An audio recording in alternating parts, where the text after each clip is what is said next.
बड़ी खबर सामने आ रही है। सुप्रीम कोर्ट ने पूर्व प्रधानमंत्री राजीव गांधी की हत्या के दोषी नलिनी और पी रविचंद्रन समेत 6 दोषियों की रिहाई का आदेश दिया। नलिनी और रविचंद्रन दोनों 30 साल से ज्यादा वक्त से जेल में हैं, जेल में गुजार चुके हैं 30 साल। 18 मई को सुप्रीम कोर्ट ने इस मामले में एक और दोषी पेरारीवलन को रिहाई के आदेश दिए थे। बाकी दोषियों ने भी उसी आदेश का हवाला देकर के कोर्ट से रिहाई की मांग की थी। तो ये बड़ी खबर इस वक्त सामने आ रही है। पूर्व प्रधानमंत्री राजीव गांधी की हत्या के दोषी नलिनी और पी रविचंद्रन समेत 6 दोषियों की रिहाई का आदेश दिया गया था सुप्रीम कोर्ट की तरफ से। नलिनी और रविचंद्रन दोनों 30 साल से ज्यादा वक्त से जेल में बंद हैं। 18 मई को सुप्रीम कोर्ट ने इस मामले में एक और दोषी को रिहाई के आदेश दिए थे। ये भाई अपना खुद का सुपरमार्केट बना के महीने का 10 लाख कमा रहे हैं। हाँ, सिर्फ पैसे वाले नहीं, आप भी कर सकते हैं। फ्रीडम ऐप को अभी डाउनलोड कीजिए।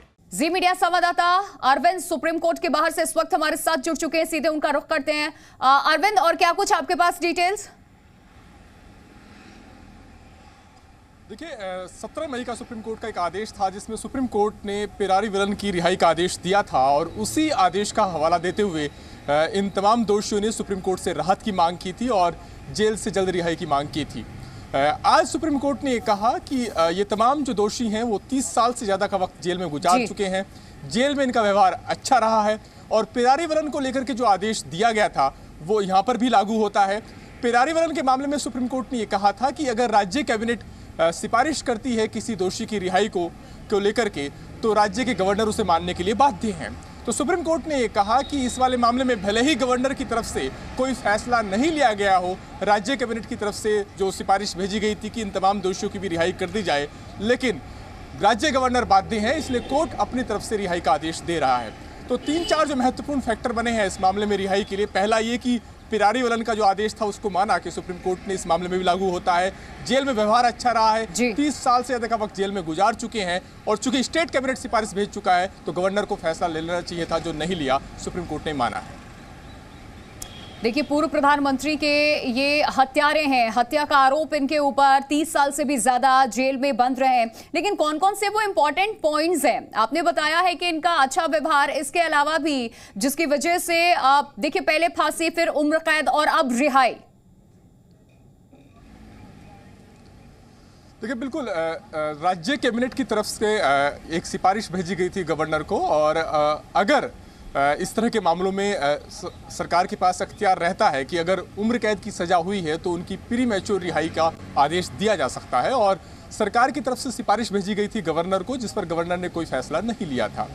यहाँ पर जब मामला पेरारीवलन का आया था मई में, जो सुप्रीम कोर्ट का आदेश आया था, उसमें यह दलील दी गई थी कि केंद्र सरकार का इसमें कोई रोल बनता नहीं है और अगर राज्य कैबिनेट सिफारिश भेजती है तो गवर्नर उसे मानने के लिए बाध्य है। तो उसी रिहाई का जो आदेश था उसका ही हवाला इन बाकी दोषियों ने दिया था। इसके अलावा जो दूसरे फैक्टर थे वो भी इनके पक्ष में गए। मसलन ये कहा गया कि इन दोषियों ने जेल में रहते हुए पढ़ाई की है, कई ने इनाम भी जीते हैं, जेल में व्यवहार इनका अच्छा रहा है और 30 साल से ज़्यादा का वक्त ये जेल के अंदर गुजार चुके हैं। नलिनी के बारे में कोर्ट ने कहा कि वो एक महिला है। इसके अलावा इस मामले में जो दोषी हैं उनकी खराब तबीयत का भी हवाला दिया गया। तो ये जो बाकी फैक्टर्स थे वो भी इन मामले में दोषियों के पक्ष में गए। और सबसे बड़ी बात ये थी कि स्टेट कैबिनेट की तरफ से सिफारिश भेजी जा चुकी थी कि इनकी रिहाई होनी चाहिए थी, जिस पर गवर्नर फैसला नहीं ले रहे। बिल्कुल बिल्कुल। अरविंद बने रहे हमारे साथ। रवि त्रिपाठी भी हमारे सहयोगी इस खबर पर और ज्यादा जानकारी के साथ जुड़ चुके हैं। रवि, 18 मई को सुप्रीम कोर्ट ने इस पूरे मामले में देखिए पेरारीवलन की रिहाई को लेकर के जो आदेश दिया था उसी का हवाला यहां पर दिया गया और कोर्ट से रिहाई की मांग की गई थी और आज ये राजीव गांधी के जो हत्यारे हैं कोर्ट से रिहा हो रहे हैं। अरे बिल्कुल बिल्कुल। देखिए, ये मामला पॉलिटिकल भी है कहीं ना कहीं। आप गौर कीजिए कि जब ये फैसला सुप्रीम कोर्ट ने इससे पहले दिया था तब बीजेपी पर कांग्रेस ने अटैक किया था और उनका कहना था कि बीजेपी इनको रिहा करवा रही है। और इस मामले में गवर्नर के रोल को लेकर रणदीप सिंह सुरजेवाला ने बाकायदे प्रेस कॉन्फ्रेंस किया था कांग्रेस दफ्तर में। उन्होंने कहा था कि गवर्नर का रोल इसमें कहीं ना कहीं चिंताजनक है और वो इस मामले में चुप्पी साधे हुए हैं। इसका मतलब कहीं ना कहीं उनकी मुख्य सहमति है। वो चाहे तो इस मामले को रोक सकते हैं, राज्य सरकार के फैसले को रोक सकते हैं, जिस बात का हवाला हमारे साथी दे रहे हैं। और राज्य सरकार किसकी है? देखिए, आप तमिलनाडु में आप जान रहे हैं सरकार किसकी है। डीएमके की सरकार है, कांग्रेस कांग्रेस का अलायंस है वहां पे, और वहां से ये चाहते हैं कि इनको छोड़ा जाए। और यही नहीं, राहुल गांधी और प्रियंका गांधी उनके परिवार वालों से मिलकर ये कह भी चुके हैं कि इनको हम माफ करना चाहते हैं, हम दूसरी तरह की राजनीति करना चाहते हैं। बावजूद इसके कांग्रेस के नेता ये कहते हैं कि इस मामले में केंद्र सरकार का रुख जो है निष्पक्ष नहीं रहा है और गवर्नर का रुख निष्पक्ष नहीं रहा है। अभी भी देखिए, थोड़ी देर बाद हो सकता है कांग्रेस पार्टी प्रेस कॉन्फ्रेंस करे और आरोप लगाए बीजेपी पर और वहां के गवर्नर पर, चूंकि जो गवर्नर है वो राष्ट्रपति के कहीं ना कहीं रिकमेंडेशन पे होते हैं और बीजेपी की सरकार है तो उन पर आरोप लगाने को कांग्रेस कहीं ना कहीं तत्पर होती है। तो कुल मिला जुलाकर राजीव गांधी का जो परिवार है उसको माफ करने को तैयार है, लेकिन कांग्रेस पार्टी इस मामले में भी राजनीति करती है कि उनके जो प्रधानमंत्री को जो हत्यारे जिन्होंने हत्या की, जिन्होंने उनके हत्यारे हैं, उनको माफ कैसे किया जा सकता है और उनको छोड़ा कैसे जा सकता है। लेकिन रवि देखिए, इस पूरे मामले में चूंकि इसी वजह से मैंने अरविंद से भी समझना चाहा कि आखिरकार क्या आधार रहा है, किस तरीके से। उज्जवल निकम हमारे साथ एडवोकेट जुड़ चुके हैं। सर, आपसे मैं समझना चाहूंगी कि पेरारी वलन का हवाला देकर के जो रिहाई हुई उसको लेकर के आदेश जो कोर्ट की तरफ से दिया गया था, ये हवाला दिया गया कि इनको भी छोड़ा जाना चाहिए, अच्छा व्यवहार, क्या कुछ जिरा हुआ? और इस पूरे मामले को जरा हमारे दर्शकों को समझाइए, क्योंकि ये राजीव गांधी के हत्यारे हैं, 30 साल से ज्यादा ये कोर्ट में बंद, अच्छा व्यवहार, क्या सिर्फ यही सारी चीजें इतना ही काफी है? टेक्निकल क्या कुछ पॉइंट्स है जिनके आधार पर इनकी आज रिहाई हो रही है? देखिए, सुप्रीम कोर्ट ने ये पहले भी स्पष्ट किया है कि उम्र कैद की सजा यानी पूरी जिंदगी तक रहती है, लेकिन 14 साल के बाद सरकार को अधिकार रहता है कि मुलजिम की रिहाई करे या न करे।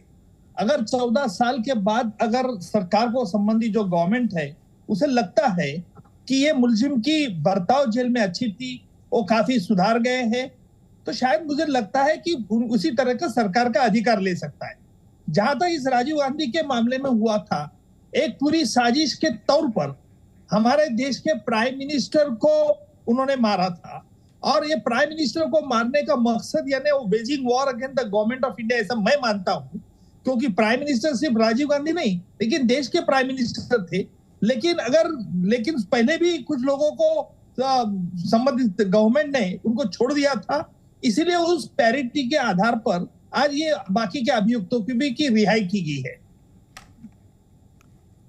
बिल्कुल, लेकिन ये पूरा मामला हम देखिए किस तरीके से हमारे दो सहयोगी भी हमारे साथ बने हुए हैं, इसको पॉलिटिकली भी वो समझाते हुए नजर आए थे। तो आपसे समझना चाहेंगे कि क्या इसको आगे, क्योंकि सुप्रीम कोर्ट की तरफ से ये बड़ा आदेश दिया गया है, तो इसको अब आगे अगर कांग्रेस पार्टी इसको लेकर के ऐतराज जताती है तो क्या उनके पास ऑप्शंस रह जाते हैं? क्योंकि 1 2 नहीं 6 ऐसे आरोपी जो हत्या के आरोपी हैं उनकी रिहाई हो रही है। पहले भी कांग्रेस पार्टी का स्टैंड इस पे क्लियर था, जब पेरारी वलन को लेकर के सुप्रीम कोर्ट का स्टैंड इस पे क्लियर हुआ था, आदेश सामने आया था। तो उनके पास भी क्या ऑप्शंस हैं, क्योंकि ये मामला इतनी जल्दी तो खत्म नहीं होगा? सर देखिए, कांग्रेस पार्टी के पास क्या ऑप्शन है, उनके सलाहकार टेक्निकली आपसे समझना चाहूंगी मैं कि अगर वो जाते हैं तो उनके पास अब क्या ऑप्शन है, न्यायिक प्रक्रिया क्या? कांग्रेस पार्टी के सलाहकार हो, सर एक एडवोकेट होने के नाते मैं आपसे ये जानना चाहती हूँ कि इसको क्या अब आगे चैलेंज भी किया जा सकता है? लेकिन ये आदेश तो सुप्रीम कोर्ट का है। नहीं, रिव्यू कर सकते हैं। अच्छा। देखिए, रिव्यू का एक ऑप्शन उनके पास उपलब्ध होगा और रिव्यू जरूर कर सकते हैं कि भाई ये जो सुप्रीम कोर्ट ने जो रिहाई की पैरिटी की ग्राउंड पर है उसको रिकंसीडर करें, क्योंकि ये हत्यारे इस जुल्म में उनको अरेस्ट किया गया था और उनको सजा भी पा गई है। तो मुझे लगता है कि रिव्यू का उनको पास ऑप्शन हो सकता है। ये हत्यारे, इनका व्यवहार अच्छा था, 14 साल से ज्यादा का वक्त देखिए ये जेल में गुजार चुके हैं, तकरीबन 30 साल, लेकिन समाज के लिए भी आगे खतरा हो सकते हैं। देखिए, समाज के लिए खतरा हो सकते नहीं, ये हम नहीं बता सकते। इन पे जेल में जो उन्होंने रिपोर्ट ली है उस रिपोर्ट के आधार पर उनको पता चल सकता है। अभी देखिए, जेल में उनका बर्ताव कैसा था, जेल के अधिकारियों ने क्या किया, स्टेट गवर्नमेंट ने संबंधित स्टेट गवर्नमेंट के सामने राय उनकी क्या थी, इसके बारे में भी देखना होगा। अगर स्टेट गवर्नमेंट की ये राय होगी वो सुधार गए हैं, वो अभी उनके इसके कोई डर नहीं है, तो मुझे लगता है कि स्टेट गवर्नमेंट ने ये ऑप्शन अडॉप्ट किया होगा। बहुत बहुत शुक्रिया उज्जवल निगम जी हमसे बातचीत करने के लिए आपका। ये भाई अपना खुद का सुपरमार्केट बना के महीने का 10 लाख कमा रहे हैं। हाँ, सिर्फ पैसे वाले नहीं, आप भी कर सकते हैं। फ्रीडम ऐप को अभी डाउनलोड कीजिए।